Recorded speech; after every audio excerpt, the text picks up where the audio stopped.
ತುಂಬಾ ಚೆನ್ನಾಗಿ ನನಗೆ ಈ ಸಿನಿಮಾದಲ್ಲಿ ಕಾಮಿಡಿ ಕತೆ ಹೇಗಿದೆ, ಕತೆ ಹೆಂಗಿರುತ್ತೆ ಅದೆಲ್ಲ ಈಗಿನ ಜನ್ರೇಷನ್ ಜನಕ್ಕೆ ಬೇಕಾಗೋ ಇಲ್ಲಮ್ಮ. ಏನು ನಮ್ಮನ್ನು ಎಂಟರ್ಟೈನ್ ಮಾಡ್ತಾರೆ, ಏನು ನಗಿಸ್ತಾರೆ ಅನ್ನೋದೇ. ಅದರಲ್ಲೂ ನಮ್ಮ ಇವರು ನಿಮ್ಮ ಪರ್ಫಾರ್ಮೆನ್ಸ್ ನಂಗೆ ಭಾಳ ಇಷ್ಟ ಆಯಿತು. ಗೌರವ ಎಷ್ಟು ಈಸಿಯಾಗಿ ಲೀಲಾಜಾಲವಾಗಿ ಟೆನ್ಷನ್ನೇ ಮಾಡ್ಕೊಳ್ಳಲ್ಲ ಹುಡುಗರು. ನಾವು ತುಂಬ ತಲೆ ಕೆಡಿಸ್ಕೊಂಡ್ಬಿಟ್ಟು ಓವರ್ ಎನರ್ಜಿ ಹಾಕಿ ಪಲ್ಟಿ ಹೊಡೆದು ಹಿಂಗೆಲ್ಲ ಬಂದ್ವಿ 35 ವರ್ಷ ಅಲ್ವಾ. ಈ ನಮ್ಮ ಜೊತೆಲ್ಲ ಆಕ್ಟ್ ಮಾಡ್ಬೇಕಾದ್ರೆ ಕೆಲವ್ರು ಬೇಕು ಅಂತ ಅಡ್ಡ ಬಂದ್ಬಿಡೋದು, ಯಾಕೆಂದ್ರೆ ಅವ್ನು ಕಾಣಬೇಕಂತೆ. ಇಲ್ಲ 2-3 ಡೈಲಾಗ್ ಜಾಸ್ತಿ ಸ್ಕ್ರಿಪ್ಟಲ್ಲಿ ಇಲ್ಲ ಅಂದ್ರೂ ಓವರ್ ಡೈಲಾಗ್ ಹೇಳ್ತಾನೆ ಇರೋದು ಉದ್ದಕ್ಕೂ. ಯಾಕ್ರಿ ಸ್ಕ್ರಿಪ್ಟಲ್ಲಿ ಇಲ್ವಲ್ಲೇ, ನಾವು ಕಾಣ್ಬೇಕಲ್ಲ ಜನರಿಗೆ, ನಾನು ಹೈಲೈಟ್ ಆಗ್ಬೇಕು ಅನ್ನೋದು. ಅದಲ್ಲ, ಸುಮ್ಮನೆ ಸೈಲೆಂಟಾಗಿದ್ರೂ ಹೈಲೈಟ್ ಆಗಿಬಿಡುತ್ತೆ. ಒಂದೇ ಡೈಲಾಗ್ ಹೈಲೈಟ್ ಆಗ್ತಾ ಹೋಗುತ್ತೆ, ಗೌಂಡಮಣಿ ಚಂದಿಲ್ ಥರ. ಆ ರೀತಿಯಲ್ಲಿ ತುಂಬ ಚೆನ್ನಾಗಿ ಮಾಡ್ಕೊಂಡು ಹೋದ್ರಿ ನೀವು. ಆಮೇಲೆ ಅವ್ರಿಗೆ ನಾನು ಒಂದು ಮಾತು ಹೇಳಿದ್ದೇನೆ, ನೀವು ಅಸೋಸಿಯೇಟ್ ಆಗಿ ವರ್ಕ್ ಮಾಡಿದ್ರಿ ಸಿನಿಮಾದಲ್ಲಿ. ಅವಾಗ ನಾನು ಹೇಳಿದ್ದೆ, ಇಲ್ಲಮ್ಮ ಯಾಕೆ ನೀನು ಇಲ್ಲಿ ಬಂದು ಇದು ಮಾಡ್ತಾ ಇದ್ದೆ, ಹೀರೋಯಿನ್ ಏನೋ ಬೇರೆ ಮಾಡೋ ಅಂತ ಹೇಳಿದಲ್ಲ ನಿನಗೆ, ನೋಡಿ ಹೀರೋಯಿನ್ನೇ ಆಗ್ಬಿಟ್ಲು ನೋಡಿ.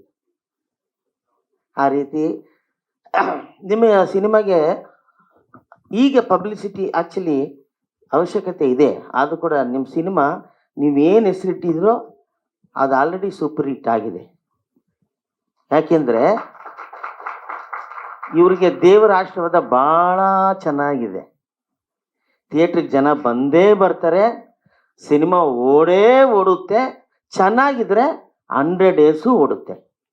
ನಿಮ್ಮ ಟೈಟ್ಲಿಗೆ ಯಾಕೆ ಹೇಳ್ತಿದ್ದೀನಿ ಅಂದರೆ, ಇವ್ರಿಗೆ ಇವಾಗ ಒಂದು ಕೈಯಲ್ಲಿ ಒಂದು ಏನು ಕರೆಕ್ಟಾಗಿ ಒಂದು ಅಸ್ತ್ರ ಸಿಕ್ಬಿಟ್ಟಿದೆ, ಅದೇ ಗಿಲ್ಲಿ. ನಾವು ಸ್ವಲ್ಪ ಓಪನ್ ಮಾರ್ಕೆಟು. ಗಿಲ್ಲಿ ಸರಿಯಾದ ಸಮಯಕ್ಕೆ ಬಿಗ್ ಬಾಸ್ ಒಳಗೆ ಹೋಗಿ ಮಾಡದೇ ಇರೋವಂಥ ಒಂದು ಸಾಧನೆಯಿಂದ ಜನರ ಮುಂದೆ, ಬಿಗ್ ಬಾಸಲ್ಲಿ ಸಾಧನೆ ಅಂತ ಹೇಳ್ತಾ ಇಲ್ಲ, ಜನರ ಮುಂದೆ ಅಷ್ಟು ಹತ್ರವಾಗಿಬಿಟ್ಟಿದ್ದಾರೆ ಗಿಲ್ಲಿ. ತುಂಬ ಹತ್ರ ಆಗಿದೆ ಗಿಲ್ಲಿ. ಈ ರೇಂಜಲ್ಲಿ ಬಿಗ್ ಬಾಸಲ್ಲಿ ಜನರಿಗೆ ಇಷ್ಟು ಕ್ಲೋಸ್ ಆದಂಥವ್ರು ಯಾರೂ ಇಲ್ಲ. ಇಷ್ಟು ಫೇಮ್ ಆಗಿರೋಂಥವ್ರು, ಇಷ್ಟು ಏನದು ಅಭಿಮಾನಿಗಳನ್ನ ಪಡೆದಿರೋಂಥವ್ರು ಮನೆಗೆ ಗಿಲ್ಲಿನ ಇಷ್ಟಪಡ್ತಾರೆ. ನನ್ನ ಸ್ನೇಹಿತರಿದ್ದಾರೆ ಸರ್, ಇಲ್ಲಿ ಇವರು ಈ ಏನಪ್ಪ ಈ ಪೊಲ್ಯೂಷನ್ ಡಿಪಾರ್ಟ್ಮೆಂಟ್ನವರು, ಸರ್ ಒಂದೇ ಸರಿ ನಮ್ಮ ಆಫೀಸ್ಗೆ ಹೆಂಗಾರು ಮಾಡಿ ಗಿಲ್ಲಿನ ಕರ್ಕೊಂಬನ್ನಿ ಸರ್, ನಾವು ಅವ್ರ ಜೊತೆ ಒಂದು ಊಟ ಮಾಡಬೇಕು ಅಂತಾರೆ. ನಾನು ಮುಖಸ್ತುತಿಗೆ ಹೇಳ್ತಾ ಇಲ್ಲ, ಹೇಳ್ತಾರೆ. ನನ್ನ ವೈಫು ಅವಳಿಗೆ ಕೂತ್ಕೊಂಡೋಗಿ ಬಿಗ್ ಬಾಸ್ ಅಲ್ಲೇ ಗಿಲ್ಲಿ ಬಗ್ಗೆ ಬೇರೆ ಇದ್ರಲ್ಲ ಅವ್ರಲ್ಲ ಕಂಟೆಸ್ಟೆಂಟ್ಸ್ ಅವ್ರು ಏನಾರು ಹೆಂಗ್ ಮಾತಾಡ್ತಾರೋ ಅವ್ರು ಗಿಲ್ಲಿ ಬಗ್ಗೆ ಅಂತ ಎದ್ದು ನಿಂತ್ಬಿಡ್ತಾಳೆ ಅವಳು ಟಿವಿ ಮುಂದೆ. ಅಂಥ ಫ್ಯಾನ್ಸ್ ಇರಬೇಕಾದ್ರೆ ನಿಮ್ಮ ಸಿನಿಮಾ ಟೈಟ್ಲು ಏನು ಹೇಳಿ, ಸೂಪರ್ ಹಿಟ್ಟು ಬಂದೇ ಬರ್ತಾರೆ. ಅದರಲ್ಲೂ ಇಡೀ ಕರ್ನಾಟಕದ ಜನ ಗಿಲ್ಲಿಗೆ ಫ್ಯಾನ್ಸ್ ಆಗಿದ್ದಾರೆ. ನೀವು ಅದನ್ನ ಹಂಗೆ ಉಳಿಸ್ಕೊಳ್ಳಿ. ಫ್ಯಾನ್ಸ್ ತುಂಬ ಜನ ಇರ್ತಾರೆ, ಜೋರಾಗಿ ಫ್ಯಾನ್ ಹಾಕ್ಬಿಡ್ತಾರೆ, ಸುತ್ತು ಬಿಡ್ತಾರೆ, ಅದನ್ನ ನೋಡ್ಕೊಳ್ಳಪ್ಪ ಹುಷಾರಾಗಿ. ಆ ಗಾಳಿಗೆ ಎಗಿರ್ಬಿಟ್ಯಾ, ಏನಾದ್ರೂ ಕೆಳಗಡೆ ಒಂದು ಗಮ್ಮ ಕಣ್ಸ್ಕೊಂಡ್ಬಿಡು. ಯಾವ ಫ್ಯಾನಿಗೂ ನೀನು ಗಾಳಿಗೆ ಹೋಗದಂಗೆ ಸ್ಟ್ರಾಂಗ್ ಆಗಿರೋ ಲಾಂಗ್ ಸ್ಟ್ಯಾಂಡ್ ನೀವು ಇರ್ತೀರ.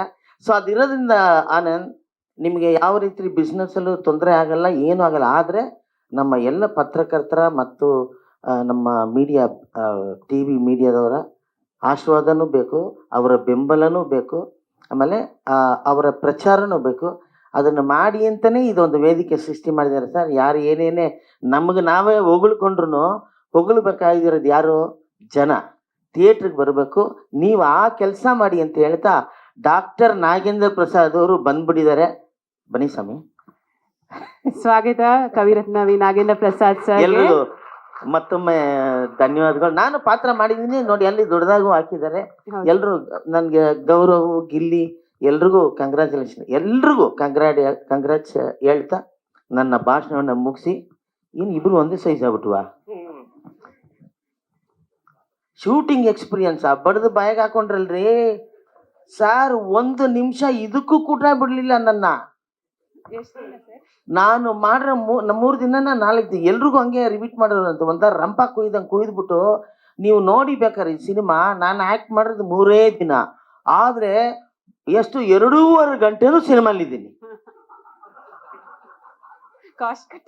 ಇಂಥ ಒಂದು ನಿರ್ದೇಶಕ ನಾನು ನೋಡೇ ಇಲ್ಲ. 1 ಸೆಕೆಂಡ್ ಅಣ್ಣ ಇದೊಂದೇ ಒಂದು ಅಂದ್ಬಿಟ್ಟು ಎಷ್ಟು ಡೈಲಾಗ್ ಕೊಟ್ಬಿಟ್ಟವ್ರು. ಇಲ್ಲ, ಭಾಳ ಒಳ್ಳೆ ಹುಡುಗ ಆನಂದ್. ಯಾಕೆಂದರೆ ನಾನು ತುಂಬ ಸಿನಿಮಾ ಯಾವುದೋ ನಗೆ ಬಾಂಬು ಮತ್ತೆ ಸುಮಾರು ಸಿನಿಮಾಗಳ ಜೊತೆ ಕೆಲಸ ಮಾಡಿದ್ದೀನಿ.